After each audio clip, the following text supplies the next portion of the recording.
श्री दुर्गा देव्ये नमः। श्री दुर्गा सप्तशती 12वां अध्याय देवी चरित्रों का पाठ का महात्म्य। ध्यान। मैं 3 नेत्रों वाली दुर्गा देवी का ध्यान करता हूँ।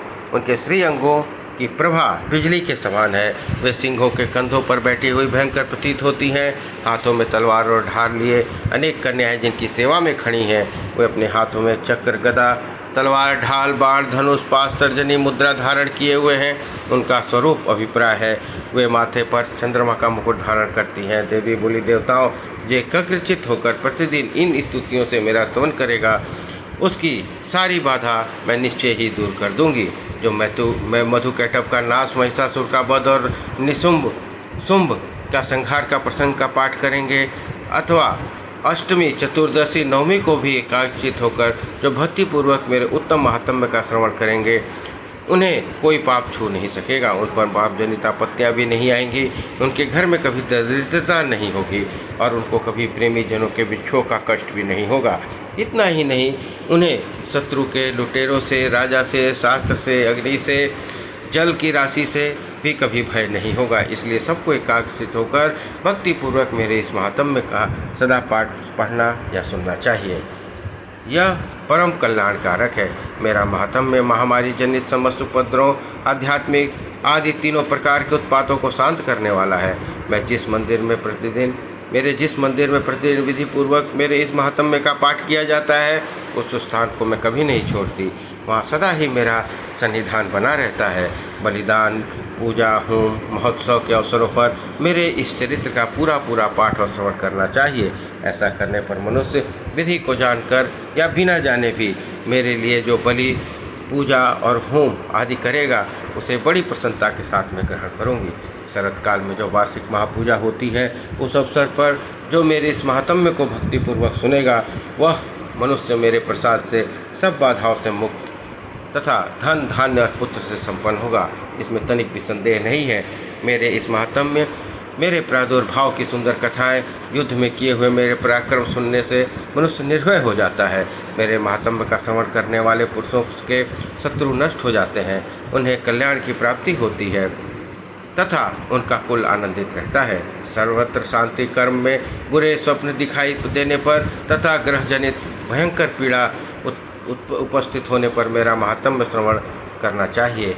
इससे सब विघ्न और भयंकर ग्रह पीड़ाएँ शांत हो जाती हैं और मनुष्य द्वारा देखा हुआ दुस्वप्न स्वप्न में परिवर्तित हो जाता है। बाल ग्रहों से आक्रांत हुए बालकों के लिए यह महात्म्य शांतिकारक है तथा मनुष्य के संगठनों में फूट होने पर यह अच्छी प्रकार मृत्यु कराने वाला है। यह महात्म्य समस्त दुराचारियों के बाल का नाश करने वाला है। इसके पाठ मात्र से राक्षसों, भूतों, पिशाचों का नाश हो जाता है। मेरा यह सब महात्म्य मेरे सामीप्य की प्राप्ति कराने वाला है। पशु, पुष्प, अर्घ, धूप, दीप, गंध आदि उत्तम सामग्रियों द्वारा पूजन करने से, ब्राह्मणों को भोजन कराने से, होम कराने से, प्रतिदिन अभिषेक करने से, नाना प्रकार के अन्य भोगों का अर्पण करने से तथा दान देने आदि से 1 वर्ष तक जो भी आराधना की जाती है और उससे मुझे जितनी प्रसन्नता होती है, उतनी प्रसन्नता तो मेरे इस उत्तम चरित्र का एक बार श्रवण करने मात्र से हो जाती है। यह महात्म्य श्रवण करने पर पापों को हर लेता है और आरोग्य प्रदान करता है। मेरे प्रादुर्भाव का कीर्तन समस्त भूतों से रक्षा करता है तथा मेरे युद्ध विषयक चरित्र दुष्ट दैत्यों का संहार करने वाला है। इसके श्रवण करने पर मनुष्यों को शत्रु का भय नहीं रहता। देवताओं, तुमने और ब्रह्मर्षियों ने जो मेरी स्तुतियाँ की हैं तथा ब्रह्मा जी ने जो स्तुति की है, ये सभी कल्याणमयी बुद्धि प्रदान करने वाली हैं।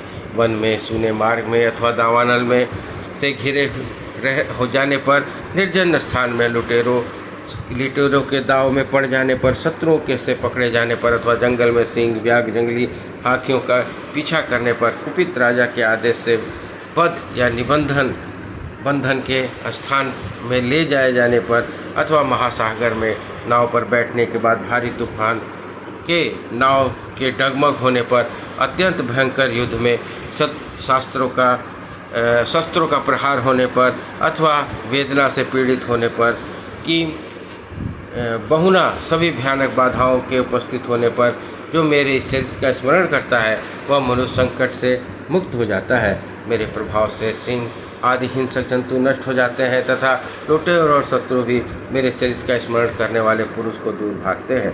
किसी कहते हैं यूँ कहकर चंड प्रचंड पराक्रमी भगवती चंडिका का सब देवताओं को देखते देखते वहीं अंतर ध्यान हो गई। फिर समस्त देवता भी शत्रुओं के मारे जाने से निर्भय हो पहले के भांति यज्ञ भाग का उपयोग करते हुए अपने अपने अधिकार का पालन करने लगे। संसार का विध्वंस करने वाले महाभयंकर अतुल पराक्रमी देव शत्रु शुंभ और महाबली निशुंभ के युद्ध में देवी द्वारा मारे जाने पर शेष दैत्य पातालोक में चले गए। राजन, इस प्रकार भगवती अंबिका का नित्य होती हुई भी पुनः पुनः प्रकट होकर जगत की रक्षा करती हैं। वे ही इस विश्व को मोहित करती हैं, वे ही जगत को जन्म देती और वे ही प्रार्थना करने पर संतुष्ट हो विज्ञान और समृद्धि प्रदान करती हैं। राजन, महाप्रलय के समय महामारी का स्वरूप धारण करने वाली वे महाकाली ही इस समय ब्रह्मांड में व्याप्त है। वे समय समय पर महामारी होती और वे ही स्वयं अजन्मा होती हुई भी सृष्टि के रूप में प्रकट होती हैं। वे सनातनी देवी ही समयानुसार संपूर्ण भूतों की रक्षा करती हैं। मनुष्यों के अभ्युदय के समय वे ही घर में लक्ष्मी के रूप में स्थित हो उन्नति प्रदान करती हैं और वे ही अभाव के समय दरिद्रता बनकर विनाश का कारण होती हैं। पुष्प, धूप, गंध आदि से पूजन करके उनकी स्तुति करने पर वे धन, पुत्र, धार्मिक बुद्धि और उत्तम गति प्रदान करती हैं। इस प्रकार से मार्कंडेय पुराण में सार्वणिक मनवंतर की कथा के अंतर्गत देवी महात्म्य के फल स्तुति नामक 12वां अध्याय पूर्ण हुआ। बोलिए दुर्गा महारानी की जय।